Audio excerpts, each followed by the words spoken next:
Boa noite a todos. Eu agradeço a presença de vocês. Agradeço especialmente aos coordenadores desse evento, a Inês Rabelo e a Flávia Queiroz, e aos meus queridos editores da Quixote Mais Dor, o Alencar Perdigão, a Luciana Tanuri, a Cláudia Mazini e a Tásia Medeiros, pelo convite para voltar a essa casa, dessa vez para trocar algumas ideias com o meu querido Lino sobre a criação do texto literário e seus modos de escrever. Essa é uma oportunidade para que eu possa expressar publicamente a minha gratidão ao Lino por ele ter feito uma sugestão preciosíssima que mudou tudo em Os Mesmos e os Outros, o livro dos ex, o primeiro volume da trilogia. Se tiver tempo, eu vou contar um pouco mais dessa história. O tema que nos reúne aqui hoje tem sido, para mim, objeto de constante reflexão e muita pesquisa. Descobrir a natureza da criação literária, compreender aquilo que a movimenta e sustenta, conhecer as razões e os limites do processo criativo, tudo isso me interessa muito. Interessa tanto que, sendo hoje o dia da expiação, o Yom Kippur judaico, que é uma data importante para o meu povo, eu escolhi vir aqui, em vez de seguir a tradição, e assim correndo o risco de não ter o meu nome inscrito no livro dos justos, ou o livro da vida. O que a gente não faz pela literatura, né, Lino? Mas a minha intenção essa noite é apenas compartilhar algumas poucas ideias sobre esse tema, sem pretender dar a essa exposição um alcance geral, a partir do que é simplesmente uma visão modesta que resulta do meu trabalho como escritora, que é também uma psicanalista. O que eu vou dizer aqui, de algum modo, descreve as linhas que geraram a trilogia da Inquietude, recentemente publicada pela Quixote Mais Dor. Isso posto, eu vou pedir a vocês que, por um momento, suspendam a tentação de ver a criação literária como um poço secreto, uma espécie de caldeirão fervilhante de inspiração, de onde, em um passe de mágica, surgiria o texto literário. Essa é uma fantasia interessante, muito comum, mas o problema é que ela nos mantém ignorantes a respeito da química dos ingredientes do caldeirão. Se o Regis Gonçalves estiver aqui, a minha intenção é também responder uma pergunta que ele me colocou no ano passado aqui, nesta casa, sobre o processo criativo. Certamente deve haver um modo de entender o processo criativo em geral, e, em particular, o do texto literário, mas um modo que respeite a sua especificidade e, ao mesmo tempo, ilumine as suas características em relação a tantos outros fenômenos humanos. E é aí que a psicanálise comparece, por ser um método que nos permite vislumbrar processos dificilmente acessíveis de outro modo. Contudo, quando abordamos a criação literária pelo viés da psicanálise, surge uma outra resistência que precisamos vencer. Esta relativa à ideia de que esse exame fosse uma espécie de profanação. Ninguém gosta de incluir a criação artística e literária na série de fenômenos originados nos conflitos psíquicos, junto aos lapsos, esquecimentos mais banais, dos sonhos de toda noite e horror dos horrores, junto aos sintomas mais aborrecidos da clínica cotidiana. Nós preferimos que a arte e a literatura permanecessem em um patamar elevado, meio etéreo, lá onde não aparecem as coisas mundanas que nos fazem imperfeitos, mortais ou degradantes. Aliás, não é à toa que empregamos, também em psicanálise, a palavra sublimação para descrever o fenômeno artístico e o literário. Nós a tomamos emprestada da química, onde ela significa a passagem do estado sólido para o gasoso, e também da estética, onde sublimar significa elevar algo mundano, terreno, sujo, a um nível espiritual embelezado, mais refinado.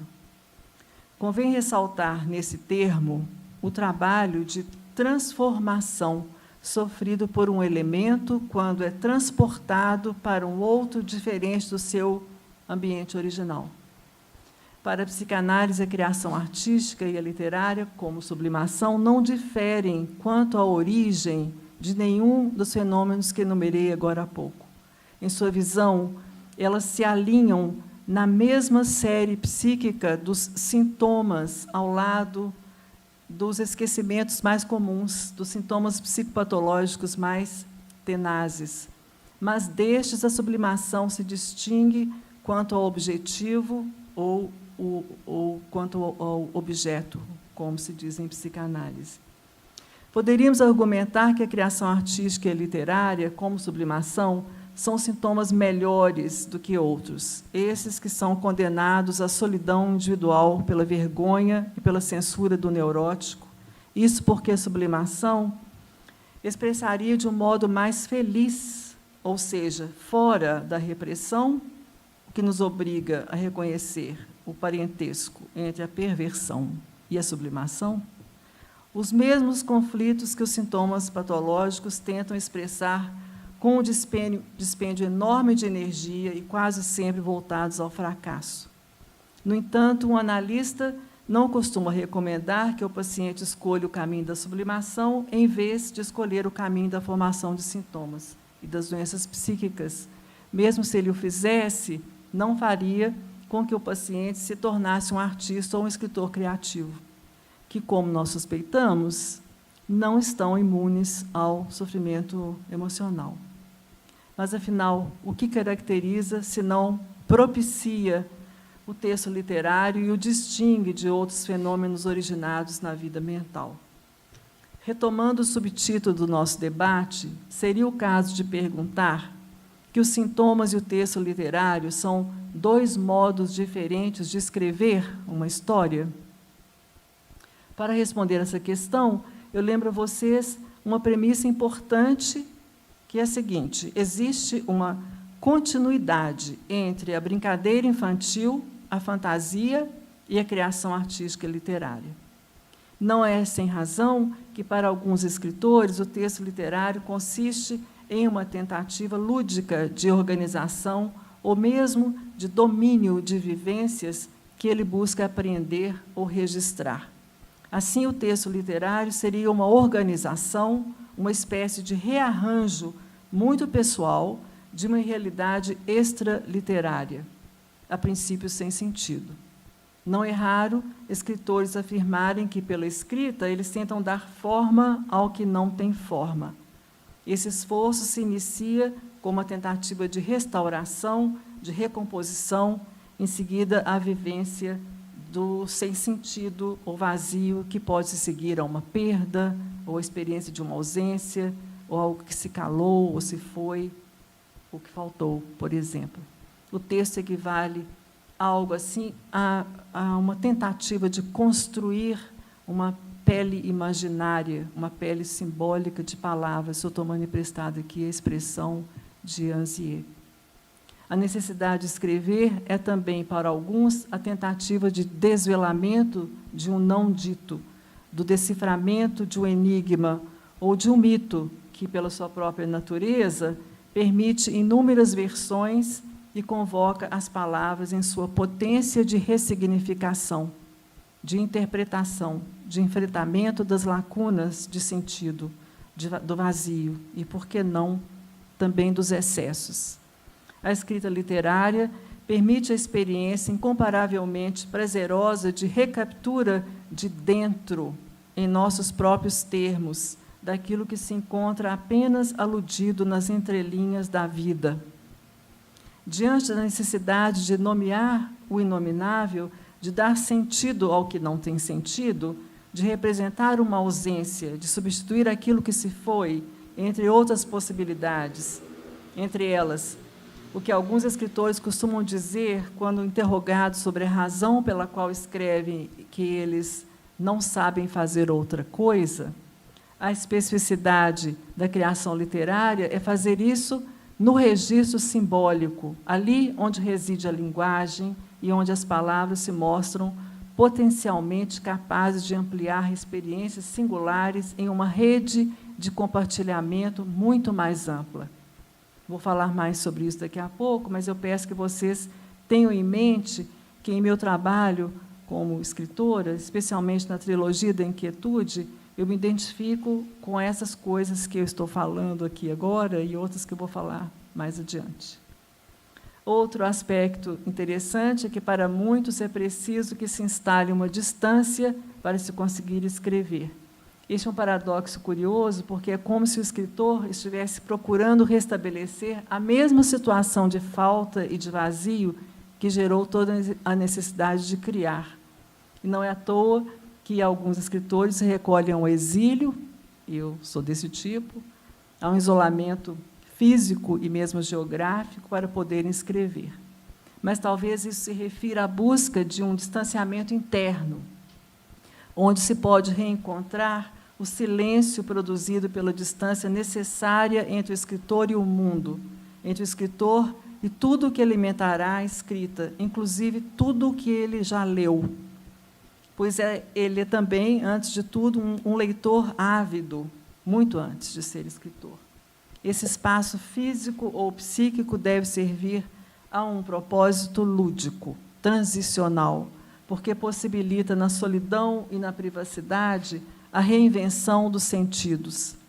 No espaço da sublimação, o escritor pode, por sua própria conta, explorar seus fantasmas, seus próprios segredos e o das outras pessoas, cometer assassinatos simbólicos, inventar desastres e vinganças, contar a sua própria versão. Mas não nos enganemos a respeito da facilidade com que se escreve. Se a escrita literária, como sublimação, é parente da brincadeira infantil e da fantasia, ela é, sobretudo, trabalho. Não tem de ser uma tortura. A origem da palavra trabalho, né, a palavra tripalium, que significa um instrumento de tortura. Mas quantas vezes é bem na interdição de um prazer imediato que se instala a condição de escrever? Pois é preciso suportar um tempo de duração indefinida enquanto a escrita se realiza, enquanto o texto prossegue como se tivesse vida própria, desobedecendo o que o escritor havia planejado. Aqui se revela uma curiosa oposição entre método e criação. Eu já falei disso outras vezes, talvez a gente possa retomar daqui a pouco. Além disso, existem outros ossos do ofício. Esses se relacionam à maior ou menor facilidade com que o escritor lida com o que eu costumo descrever como um certo trabalho de luto. São situações em que o escritor precisou romper os laços com o outro dentro de si, o que não é fácil. Bloqueios acontecem se, de uma forma ou de outra, não conseguimos calar esse outro dentro de nós, seja ele um ideal desse escritor, em que ele se espelha no cânone literário, seja ele um leitor, seja ele um editor, seja ele um mito familiar.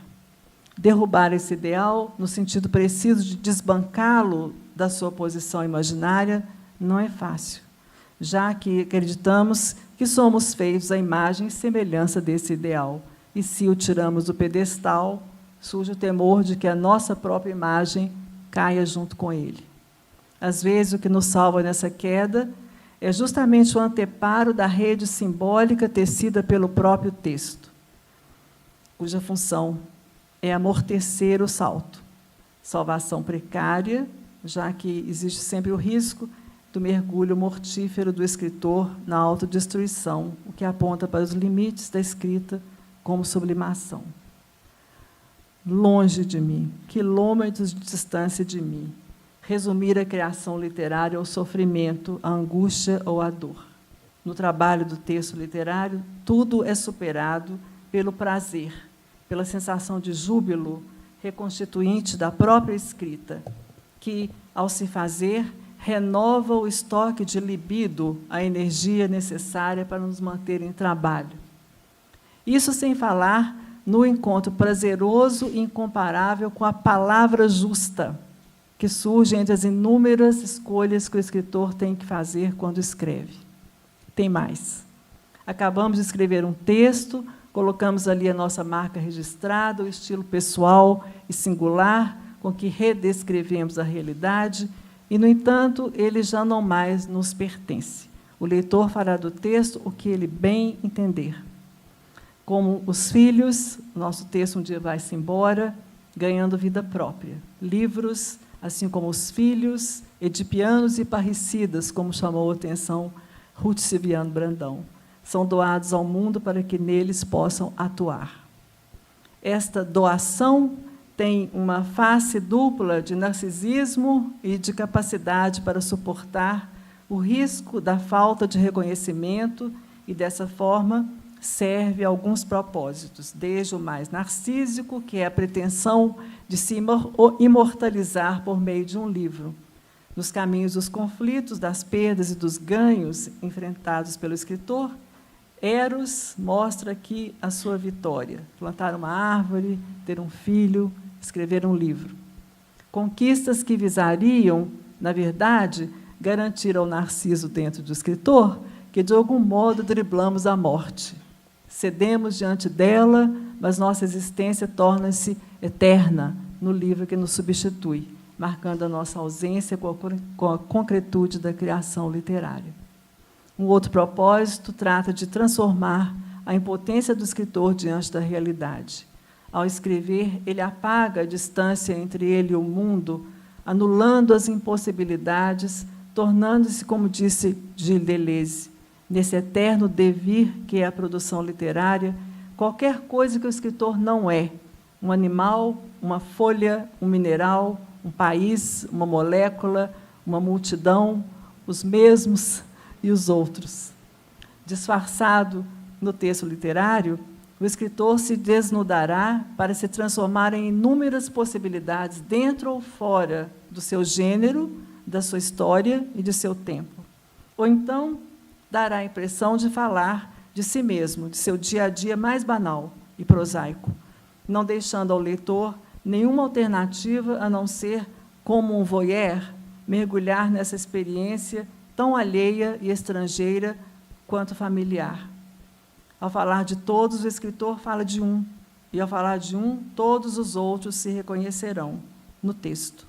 Para isso, é preciso que o escritor se despoje, que por um momento ele não seja mesmo nada, para em seguida se transformar em qualquer coisa. Terá, assim, ao estender os limites da sua pele simbólica, apagado toda a diferença, ao mesmo tempo em que, em primeiro lugar, ele se serviu dela, de sua singularidade, para criar. Existe ainda, a partir da noção de conflito psíquico inerente à nossa vida mental, uma outra função para a criação literária, que é a de escoamento de uma certa tensão agressiva. Vemos essa tensão agressiva se expressar, em especial, no conto, um gênero literário que eu gosto muito. O conto tem a característica de fazer com que o leitor se sinta que foi pego de surpresa, sem possibilidade de se defender. Esse aspecto deixa em suspense, na expectativa de que o perigo o assalte a qualquer momento, tornando-se necessário ler o conto de um golpe só, até o final. Esse elemento surpresa, típico do conto, nos revela que, além da reparação e da restauração narcisista que a escrita literária busca realizar para o escritor, encontra-se a vertente da agressividade, sublimada, convém dizê-lo, isto é, tão modificada quanto a sua natureza e ao seu objetivo, que o leitor nunca poderia dizer que o escritor o atacou, mas certamente sentirá que a leitura de um conto o fascina justamente por ter sido pego de surpresa, desprevenido, ali mesmo onde ele imaginava ou já se preparava para um outro desfecho. É a peripécia de que falavam os gregos. Não é à toa que, quando terminamos de ler um conto, nós nos sentimos como se tivéssemos levado um soco. Eu li outro dia uma postagem no Facebook, uma coisa mais ou menos assim: nunca irrite um escritor. Isso pode fazer com que ele o transforme em um personagem e o mate no final. Um outro propósito a que já aludi é o de transformação de realidades externas e internas, nem sempre fáceis ou prazerosas. O escritor poderá fazer um sintoma como qualquer um. No entanto, a sua característica como escritor criativo consiste justamente em obter júbilo ao recompor as várias partes de uma realidade inexorável e transformá-las, isto é, dar forma a elas de um modo singular, mas universalmente compartilhável por todos, em um terreno de prazer. Esses são aspectos que são muito diferentes no sintoma psíquico. O sintoma, movido pela repetição e pela mesmice, feito para enganar, embora carregue em si uma marca pessoal, singular, se expressa de modo não compreensível, não compartilhável, e seu sentido só será decifrável pela interpretação, no trabalho analítico, na solidão e na monotonia das quatro paredes de um consultório. Convém insistir. A criação literária, como mencionei, parece movida não pela repetição, mas pela transformação, já que é pela escrita que o autor se reinventa ou reinventa o mundo, aproximando as vizinhanças e eliminando os limites. Contudo, não é novidade ouvirmos que um escritor está sempre escrevendo a mesma história. Lembramos no início que a criação literária e os sintomas são parentes nas séries psíquicas e trarão, tal como acontece nos sonhos, a marca da realidade psíquica e histórica sobre a qual se constrói a subjetividade do escritor. No entanto, ali onde o sintoma quer expressar ou encobrir a mesma coisa, sempre da mesma maneira, a criação literária pode até contar o mesmo tema, mas sempre de outro modo, a cada vez. O primeiro o faz pela via da repetição. Sintoma e escrita criativa, dois modos diferentes de escrever. O primeiro faz pela via da repetição, tal como Pierre Bernard, o personagem de Borges.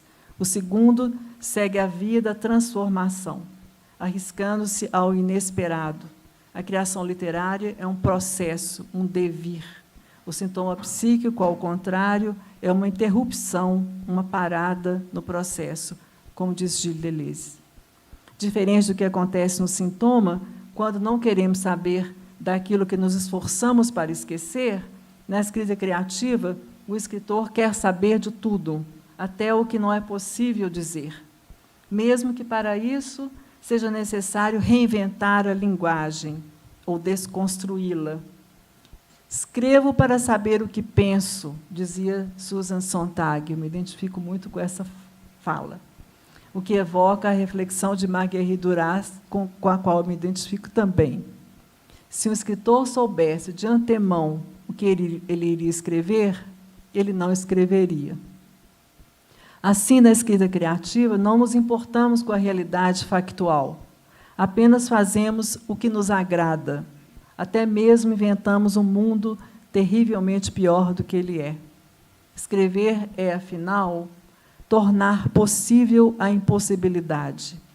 Ou, como talvez tenha dito Ítalo Calvino, a verdade, seja lá qual for, só é acessível pela mentira, pela trapaça, pela invenção e pela imaginação da arte. Para concluir, eu vou contar uma história para vocês. É uma historinha pequenininha. Dizem que, há muito tempo, talvez no início do século XIX, vivia um rabino racídico em Yedenets, aldeia no sudoeste da Rússia, onde hoje é a Moldávia, lá que nasceu a minha avó. Era conhecido por sua longevidade, mas, sobretudo, por sua sabedoria. Por isso, era sempre procurado por aqueles interessados em resolver dilemas aparentemente insolúveis. O rabino sempre tinha uma resposta para todos. Uma noite de inverno, já bem tarde, sempre numa noite de inverno, já bem tarde, alguém bateu a porta do velho rabino. Pronto para fazer a caridade de acolher em sua casa o viajante, cansado e faminto, o rabino abriu a porta e encontrou um jovem muito angustiado. Ele ofereceu abrigo, alimento e calor junto ao fogo, mas o rapaz recusou. Em que posso lhe ser útil? Perguntou o ancião, intrigado. Rabino, disse o jovem, tudo que eu quero é que me responda. Qual o sentido da vida? Essa pergunta me aflige, me faz sentir perdido, e eu não estou certo se consigo respondê-la de maneira correta quando leio as Escrituras. O rabino pensou um pouco e respondeu. Bem, diante da inquietação que o enigma da vida, sobre o sentido da vida, lhe provoca, você tem 3 soluções. Na primeira, já que com a incerteza não é fácil de conviver, você deve acreditar que o saber e a verdade sobre esse enigma estão em algum lugar, e um dia você os encontrará, se escolher uma dessas 2 opções. Ou você se torna um religioso, ou você se torna um cientista. Isso é simples, mas limitado demais, disse o rapaz. Qual a segunda solução? Na segunda, já que é mesmo muito difícil conviver com a sensação de estar perdido, você simplesmente não suporta a realidade desse enigma e seu mistério, e aí passa a não querer saber nada sobre ele. Tudo o que tem que fazer é esquecer-se disso constantemente. Se assim o fizer, você se tornará paciente de um psicanalista, um profissional que somente passará a existir no final desse século. Nosso rabino era também um profeta. O rapaz refletiu. Não é muito complicado, mas parece tão pobre e monótono, sem contar a longa espera até esse tal de psicanalista aparecer. E perguntou, e a terceira solução, qual é? O rabino ficou calado algum tempo, mexeu com fogo, bebeu chá e pensou, e disse, na terceira, você aceita conviver com esse enigma. Não é fácil, pois você terá de tolerar a incerteza, o desamparo, o vazio e a impossibilidade. Muito espantado, o rapaz perguntou, mas o que eu ganho com isso? Não se trata de ganhar, disse o rabino, mas somente assim você encontrará o caminho da arte e da ficção. Obrigada pela atenção de vocês.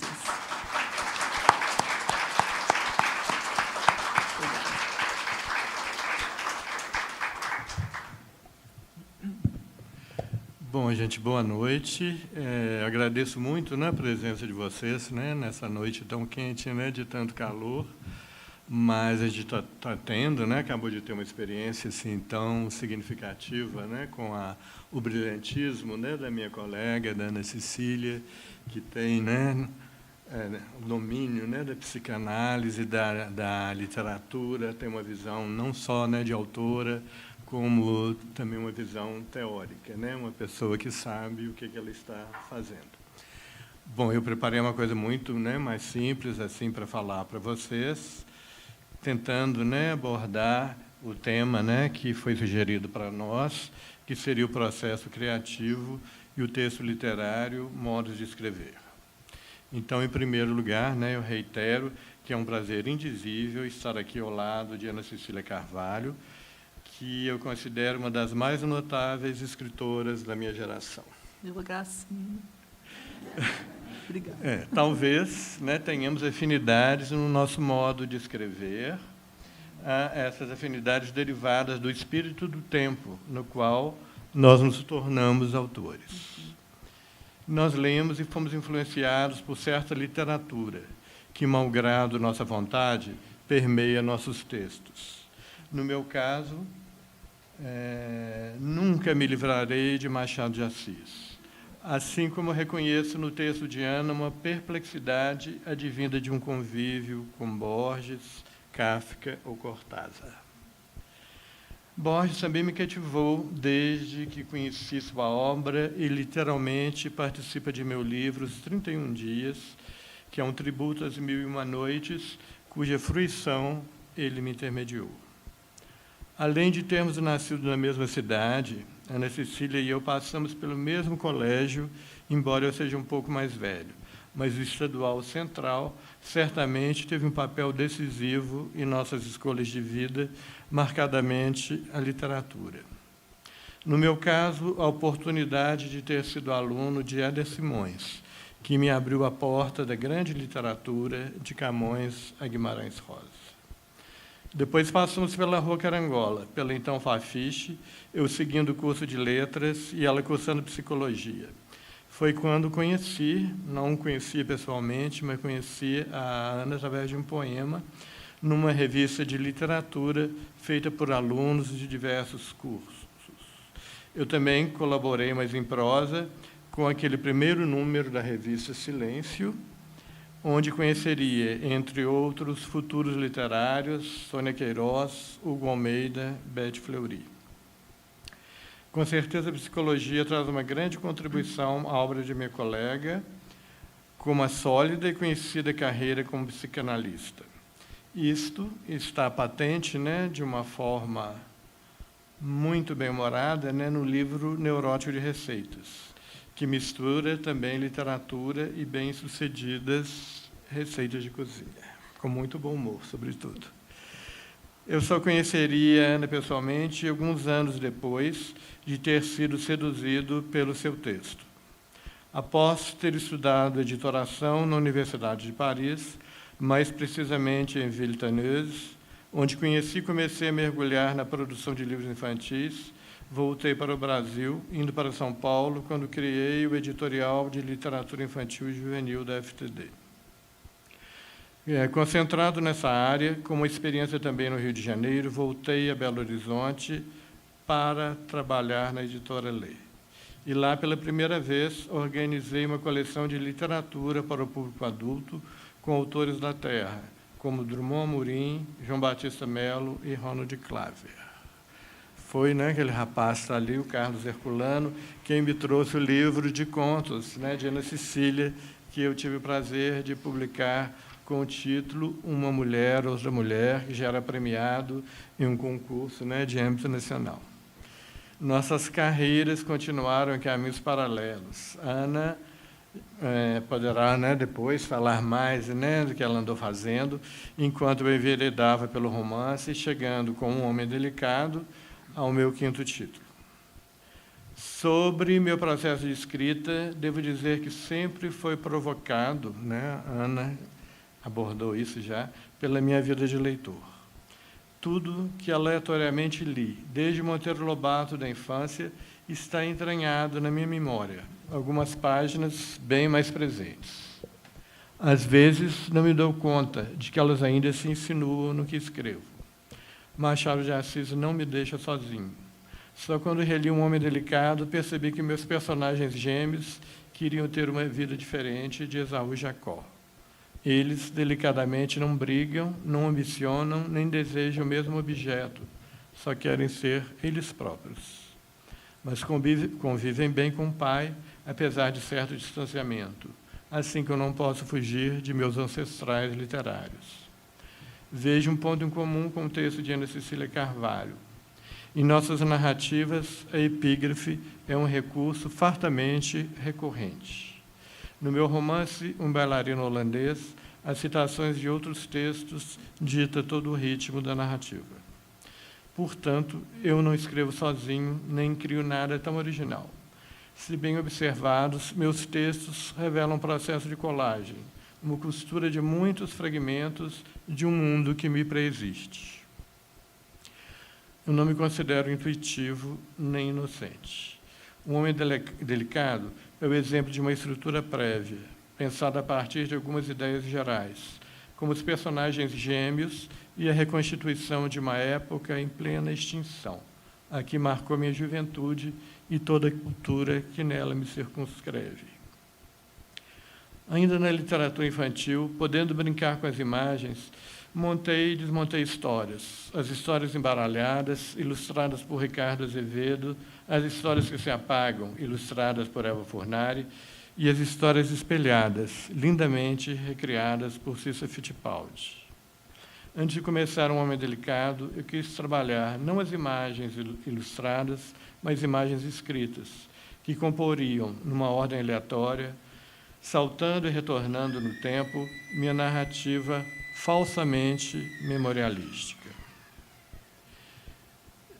Tinha em mente tanto os encaixes de um quebra-cabeças, como as pequenas surpresas de um caleidoscópio lentamente girando. Trabalhei bastante para que esse artifício se diluísse no enredo, embora perceptível, pois mencionado nos próprios títulos dos capítulos, não quis que o recurso se mostrasse maior que a história. Quando escrevo, procuro meu próprio prazer e me divertir. Daí que meu modo de escrever é lúdico. Não é à toa que sou, na maior parte dos meus textos, um autor para crianças e adolescentes. Nessa área me desenvolvi, aprendi a dialogar com os leitores, a me abandonar à fantasia, revisitando o velho universo dos contos de fadas. Um dos grandes segredos de um livro é a escolha do título. Raramente mantive a primeira escolha. Costumo mudar o título se já tenho um a priori no meio da história. Ou então, o título é a última pincelada no texto. Assim aconteceu com Um Homem Delicado. Só apareceu quando reli o que já tinha escrito e ele me pareceu 1000 vezes melhor do que as 2 tentativas que o antecederam. Uma era quebra-cabeças e a outra a 4 mãos. E ele tem se provado uma excelente escolha. É suficientemente ambíguo e provocativo para intrigar o leitor. Que raio de homem é esse? Qual o sentido de delicado? Gentileza? Fragilidade? Feminilidade? Comiseração? Empatia? Talvez um pouco de cada uma dessas qualidades que vejo se retirando do mundo, e dessa época especialmente indelicada. Bom, essas são as ligeiras constatações que eu sou capaz de comentar sobre o processo da minha escrita. Muito obrigado por me ouvirem.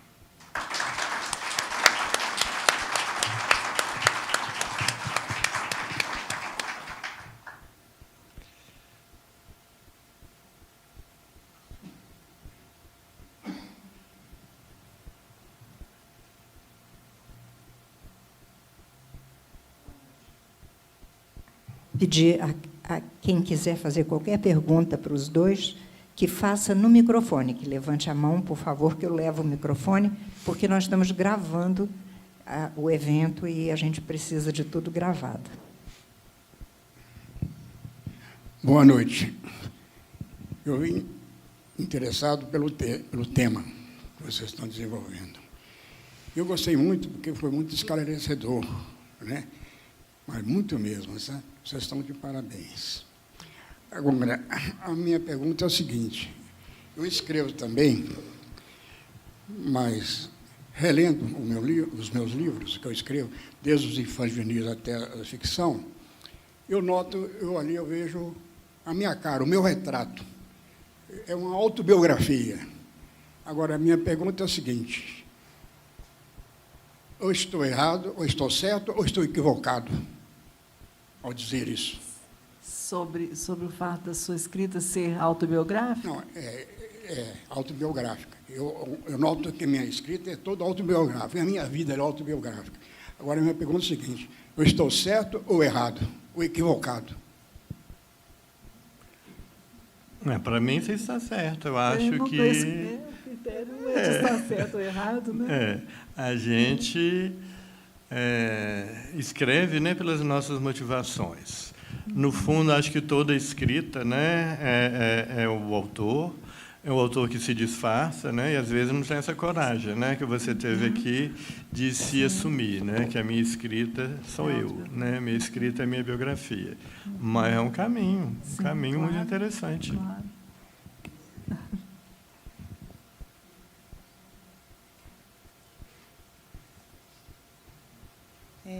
Queria perguntar para a Ana Cecília, o que te motivou a escrever a trilogia da Inquietude?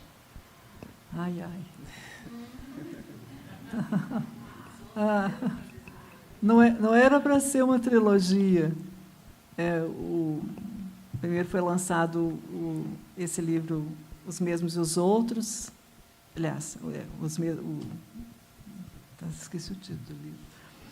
Os Mesmos e os Outros, o Livro dos Ex. E sobre esse livro, eu queria contar aqui o que aconteceu, a tal dica preciosíssima do Lino. Eu mostrei para o Lino a primeira versão, Liesle já tinha lido, quando ela esteve lá em casa, né, em Austin, e eu, super insegura, mostrei para Liesle, Jaime Prado e Lino. O Lino demorou um tempão para ler, que deixa a gente assim, ultra, mega angustiada, querendo que o feedback seja ontem. Aí ele nos chamou lá na sua casa para jantar um dia, e aí ele falou assim, você tem um romance aí, isso não é um livro de contos, porque eu apresentei como se fosse um livro de contos. Como é que é isso, Lina? Ele falou, você tem a recorrência de uns personagens, você tem as situações que são recorrentes, você vai ter que sublinhar, enfatizar uns elos, e eis que você tem um romance. Aí ele escreveu uma resenha depois sobre esse livro, quando ele foi publicado, ele disse que é um romance, aí ficou sendo romance. O pacto de leitura que ele fez com o livro definiu o livro na categoria, no gênero romance. Mas, então, não era para ser uma trilogia, foi esse primeiro volume, esse primeiro livro, e eu pensei que eu já tinha esgotado o que eu tinha para dizer. O contexto emocional desse livro é difícil, porque ele segue o tempo de uma série de perdas em 2015 que eu vivi, a mais dura delas, a morte do meu pai, no início do ano, depois a morte do meu cachorro, e, no final daquele ano, o estouro da barragem em Mariana, que me fez ficar assim, horrorizada com o que estava acontecendo. Então, eu tenho esse contexto de uma certa, ou de muita dor emocional. Então, eu comecei a escrever esse livro e pensei, quando eu terminei de escrever, depois que eu segui as dicas do Lino, etc., e o livro foi publicado, eu pensei que eu já tinha esgotado o que eu tinha para dizer a respeito do que aparece no clima desse livro, Os Mesmos e os Outros. Para quem não leu, não vou contar. Pensei que eu tinha encerrado esse assunto, e eis que um dia eu sentei à frente do computador e comecei a escrever algo que resultou no Foco das Coisas e Outras Histórias. Não ia ter esse título, não. O título ia ser Estranhezas.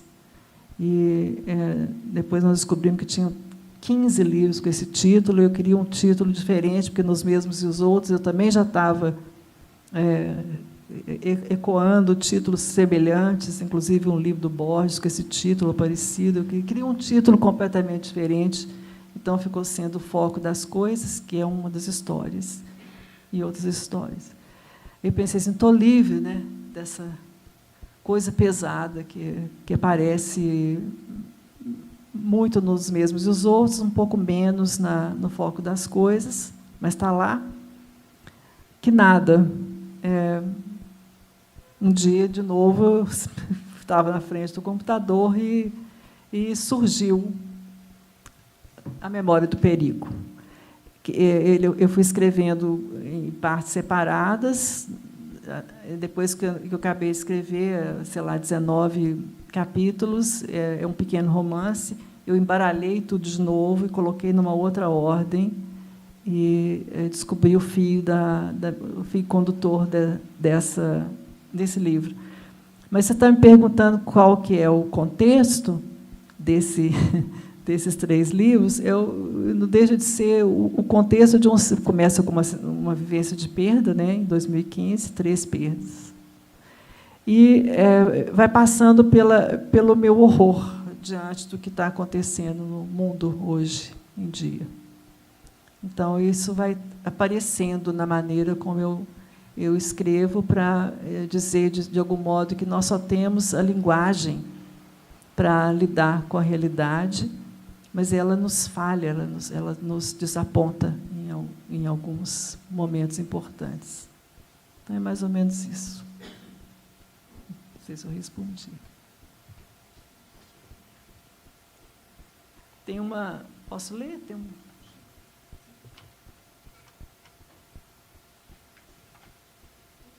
comentário.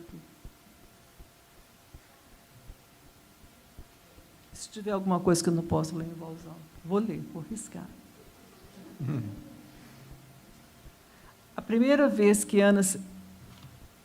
Já sei de quem que é isso. A primeira vez que Ana Cecília me acompanhou a Austin, Texas, eu levei a uma reunião de escritores, membros de um grupo chamado Romances em Andamento, Novels in Progress, ou NIP. NIP. Ninguém entende? Que eu costumava frequentar. Eu já tinha lido alguns dos contos da Ana e avisei que aquele grupo de escritores pareceria estranho para ela. Isso porque, na opinião deles, dos membros do grupo, né, o autor sempre deve saber, desde o início, o que vai acontecer na história que estiver escrevendo.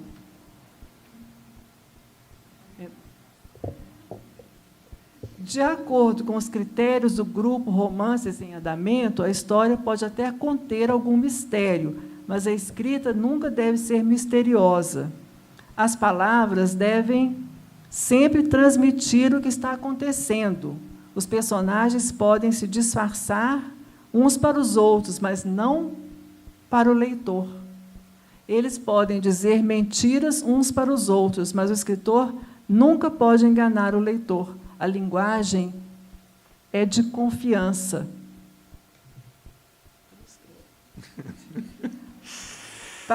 Para um membro do NIP, o escritor nunca deveria retratar a figura de uma tradutora em uma convenção, tal como a Ana Cecília o faz, quando as palavras falham.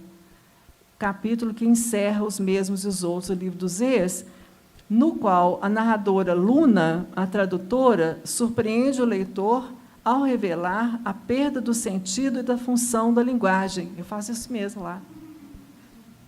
Em suma, no Novels in Progress, um escritor nunca seria autorizado a publicar um livro em que as palavras se recusam a revelar o que exatamente aconteceu. Ora, felizmente, não é assim, de modo algum, que Ana Cecília escreve. Oba, que alívio! Parece uma seita fundamentalista. Não é? Ah, já sei. Aqui, isso aqui é uma inconfidência, hein? Para escrever cada um dos livros da trilogia da Inquietude, Ana se sentou à mesa de jantar em nossa casa em Austin, de frente para o espaço verde que se vê fora da janela. Mas ela raramente olhava para fora, ela olhava para dentro, digitando. Tem que amar esse homem, não tem? Digitando e capturando o terrível paradoxo no qual, de um lado, as palavras são tudo o que temos para dizer, o que aconteceu, e, de outro, elas muitas vezes falham conosco. De alguma forma, a escrita de Ana Cecília Carvalho se destaca porque ela usa as palavras para nos mostrar a potência e o fracasso delas. Esse é o Hal Reams. Não tem nem mais o que dizer. É isso mesmo. Obrigada. Obrigada. Bom, meu nome é Omar. Eu só queria... São duas questões. Uma primeira, recapitulando um pouco o início da sua fala, Ana, sobre o caldeirão. Então, sempre quando a gente... Oi? Caldeirão da Bruxa. O Caldeirão da Bruxa, exatamente. Sempre, quando a gente lê quando a gente ouve alguns escritores falar do processo deles, há sempre uma dicotomia. Uns dizem que é um processo caótico, outros dizem que não. Eles contrapõem isso com o método. Acorda 8 da manhã, termina meio-dia, e nos outros dias vão se repetindo. Ou seja, na verdade, você nunca... É sempre uma abordagem... meio maniqueísta mesmo, né? Assim, você nunca consegue entender direito. Aí eu só queria explorar um pouco mais isso com o seguinte foco: ser narciso é tão ruim assim? Isso quer dizer, mesmo que eu seja um escritor medíocre, digamos assim, ambicionar uma publicação ou ser bastante lido ou alguma coisa é algo que atrapalharia o meu processo? Digamos assim, é apenas essa questão. Queria colocar essa questão para ambos, né? Bom, eu acho que não, né? Nós todos somos assim, né? Eu acho que todo mundo escreve para ser lido, né? A nossa intenção é sempre, né? Eu acho que é um jogo de sedução, né? Do autor com o leitor. E acho que quanto mais leitores, né, você quer encontrar na sua vida, né, reconhecimento, eu acho que é energia, né, que movimenta, né, o trabalho do autor. Uhum. É um movimento engraçado esse, porque você é completamente cara de pau, né? Você escreve assim, e dá para o mundo o que você escreveu, e, ao mesmo tempo, uma certa timidez. Não sei se isso é conciliável, sabe? Assim, você se desnuda, né, pela escrita, e, ao mesmo tempo, você se reserva. Assim, sei lá, mas você escreve, se você tiver pudor, uma certa censura, sei lá, você fica bloqueado, você não sai o texto. Tem que largar para lá. E é verdade, você pensa em que seu livro vai atingir alguém, se você quer que seus leitores, né, conheçam sua obra e tal, mas você tem que arriscar a rejeição, não reconhecimento. Isso acontece.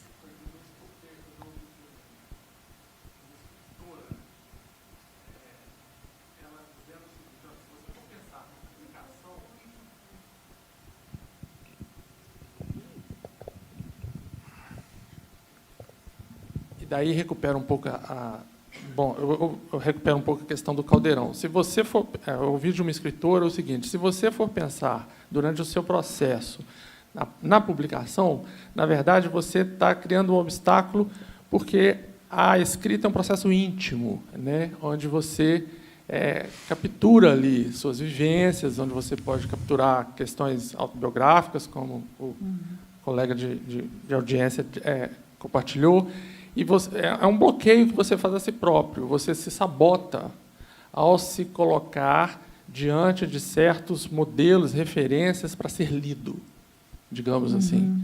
Né?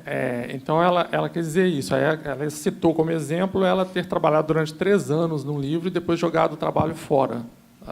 Deixou o trabalho quieto uns 3 meses, voltou a ler e jogou no lixo.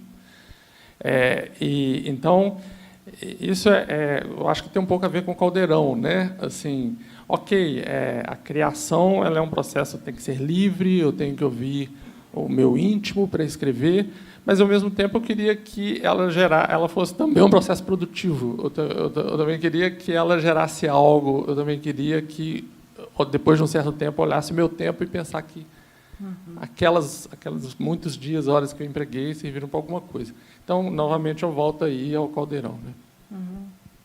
Sim.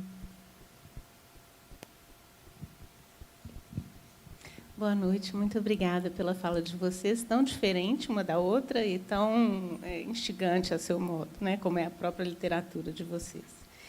Eu fiquei curiosa com um interesse que eu tenho a respeito da interpretação na análise, né, que tem uma maneira de entender a interpretação como o delírio do analista, o momento em que o analista delira nas conexões dos fragmentos que ele ouviu e na tentativa de ajudar o analisando a fazer um sentido daquilo, a criar o próprio sentido daquilo que foi colocado.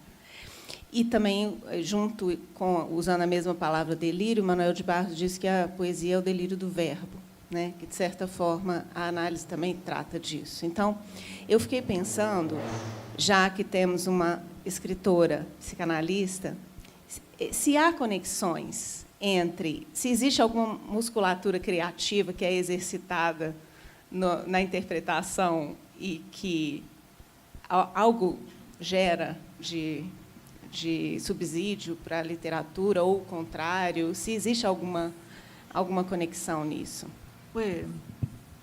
Giovana, que pergunta interessante. Eu diria que tem uma continuidade, sabe, entre o que esse trabalho de interpretação, né, na situação analítica e o que você faz quando você escreve. Eu posso pensar aqui em várias coisas, mas o que me parece mais preeminente é o fato de que, em ambos os trabalhos, você desconecta elementos que estavam muito rigidamente estabelecidos. Ou você reconecta coisas, elos, que estavam completamente distantes um do outro. O trabalho interpretativo consiste nisso. E você surpreende o paciente porque você, de repente, mudou tudo de lugar. Ou você rearrumou as coisas que estavam completamente disparatadas e ordenou isso, ofereceu uma possibilidade diferente de rearranjo. E a escrita criativa faz isso também. Né? De repente, com as formas mais tradicionais da língua, você não pode cometer erro de português, né? Mas você muda tudo, você reinventa tudo. Ou então, você chama formas muito comportadas e faz uma coisa completamente nova com elas. Isso é interpretar, tanto quanto isso, talvez seja escrever criativamente. Imagino, para começar a responder. Sim, Michele. Tem alguém lá? Aqui. O negócio é o seguinte, eu gosto de escrever fanfics, que são assim, histórias com personagens de séries de TV, como, por exemplo, Kim Possible, Gravity Falls, que eu gosto muito dessas séries, né? Aliás, elas já terminaram a exibição delas. Mas só que, assim, nessa história, eu gosto dos personagens e as histórias saem com uma certa facilidade, né? Só que eu fui me comprometi com uma menina de um site chamado DeviantArt para fazer um art trade, quer dizer, um negócio assim, eu escrevo uma história para ela, ela vai fazer um desenho para mim, como pagamento, digamos. Só que a história já está empacada, já faz quase um ano, eu não consigo levar para adiante, porque eu não consigo criar uma conexão emocional com os personagens, então o troço simplesmente não sai. Então, como é que eu resolvo esse tipo de impasse? Rompeu a conexão emocional. Eu acho que nós todos, né, temos, né, ele até falou, né, citando uma outra pessoa, que ela fez o texto, rasgou, foi para o lixo. Isso também já aconteceu comigo, né? Então, a gente sempre passa por fracassos. Eu acho que as coisas acontecem no momento certo. É só se você relaxar, não pensar mais nisso e entregar para a vida, né? A energia da vida. Se você tiver que fazer essa história, o momento vai chegar.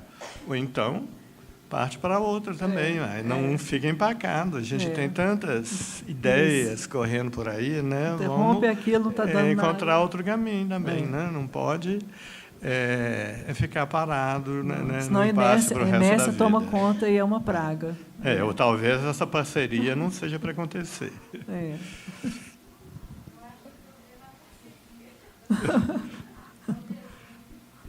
O desenho talvez crie uma ansiedade. Então, disjunção lá que não está dando certo. Aqui, rapidamente. Boa noite, muito obrigado pelo encontro de vocês. Eu teria 3 questõezinhas. A primeira, o saudoso Goulart falou uma vez, né, que a arte existe porque a vida não basta, né? A vida só não basta. Gostaria de saber se vocês concordam com isso. A outra questão é, pensando em termos dos desafios que nós temos em nosso país, histórico, em termos de tendência, como é que vocês percebem o caminhar da literatura numa nação que não lê? O que fazer? E a terceira questão eu achei tão bonito o encontro entre vocês que seria possível disponibilizar esse texto, porque eu tenho pessoas no Sul, no Nordeste, no Norte do país, Sudeste, que gostariam de ter esse conteúdo. Seria possível disponibilizar o texto que vocês leram para a gente aqui. Tá? Obrigado.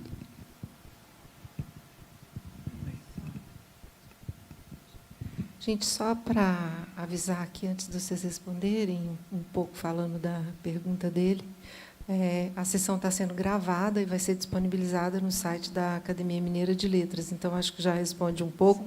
Óbvio, não, uma coisa não exclui a outra, mas só para que todo mundo fique sabendo disso. Tá? Bom, em relação, né, à sua segunda pergunta, que eu acho que eu posso falar um pouco, né, essa perplexidade, né, da gente ter tão poucos interlocutores, mas no universo maior, né? Mas aqui eu acho que, né, vocês estão aqui, vocês são leitores, né? Vocês dialogam com a gente. Então, nós vivemos, né, num mundo pequeno, né, cada vez pequeno, mas que é o mundo em que a gente produz, né? São esses leitores que a gente tem. Infelizmente, eu acho que cada vez vão ser menos.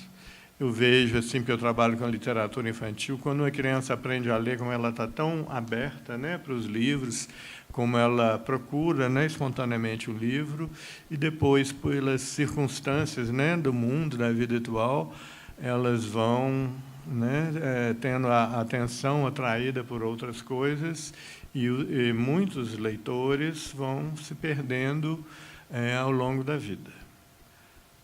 Infelizmente, é a nossa realidade, né? Então, a gente vai trabalhar num mundo que eu acho menor, mas que é muito mais seletivo. Eu acho que a gente, né, trabalha para leitores poucos, mais competentes, e esse é o nosso universo, a nossa realidade, que a gente tem que admitir trabalhar aí dentro. Mas se você quer saber se é bom ou ruim né, esse encaminhamento para cada vez menos e menos leituras, eu acho péssimo. Se isso acontecer assim, nesse nível, né, universal, é uma tragédia. As pessoas, a carência dos meios simbólicos, né, isso não é muito bom, não. O que está falando aqui é psicanalista. É péssimo quando as pessoas vão ficando cada vez mais e mais destituídas de meios simbólicos de expressar a sua colocação no mundo. Não tem fórmula. A gente vai continuar fazendo o nosso trabalho. Se um leitor lá no fim do mundo tiver interesse de ler, para mim está bom. Mas o cenário não é bom, a perspectiva não está boa, não. Se for assim. Boa noite. Ana, fiquei pensando muito na historinha que você contou no final da fala. Fiquei até pensando se você quis encerrar a sua fala com essa historinha para deixar o enigma mesmo. Mas são caminhos diferentes, né? Assim, que são colocados na história, né? Assim, a ciência / religião, a psicanálise, né? Ser paciente de um psicanalista, né? Não é nem ser um psicanalista, e ser um artista, né? Um escritor. Eu fiquei pensando, assim, são caminhos diferentes porque são inconciliáveis, assim, ir para um consultório de um psicanalista significa abdicar, de alguma forma, de uma potência criativa? Fiquei pensando nisso. Pois é. Também não. Também não. Mas não são irreconciliáveis, não são inconciliáveis, não. Tem mais uma pergunta ali, e vamos encerrar as perguntas, sim.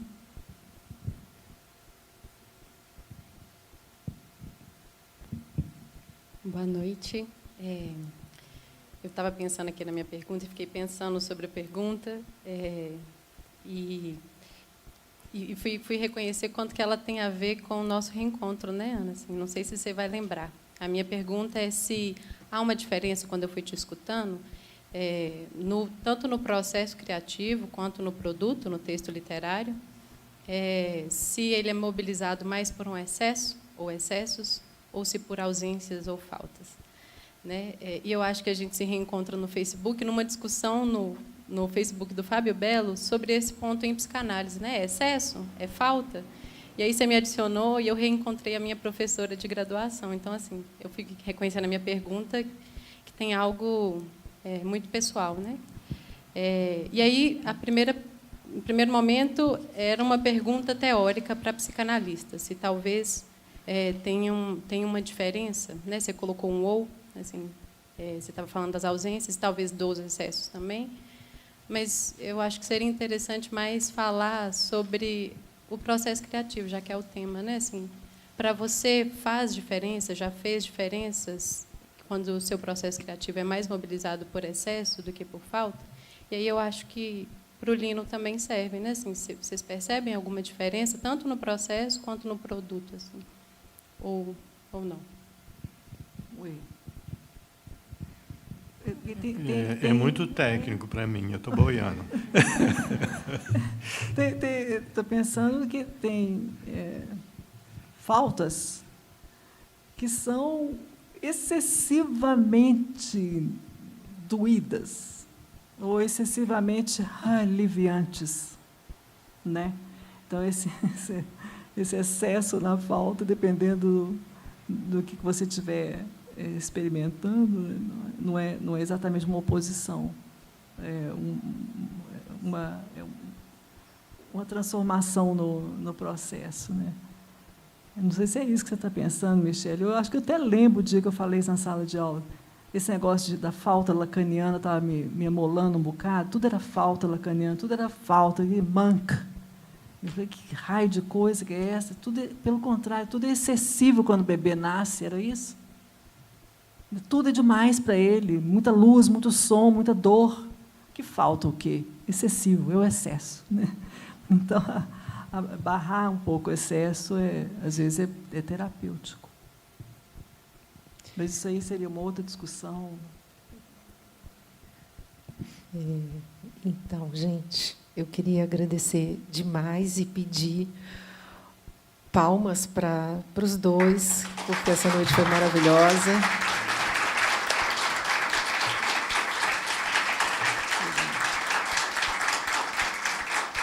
Obrigada. Agradecer a presença de todos, avisar para ficarem de olho na nossa programação, agradecer a Quixote e a Mais Do, eu só falo DO, mas é a Mais Do. Virei um cacuete, dei outro nome para a editora. Dei outro nome para a editora. Muito obrigada, boa noite a vocês todos. Os livros estão ali fora no saguão, para quem quiser adquirir. Muito obrigada. Obrigada, gente. Muito obrigado.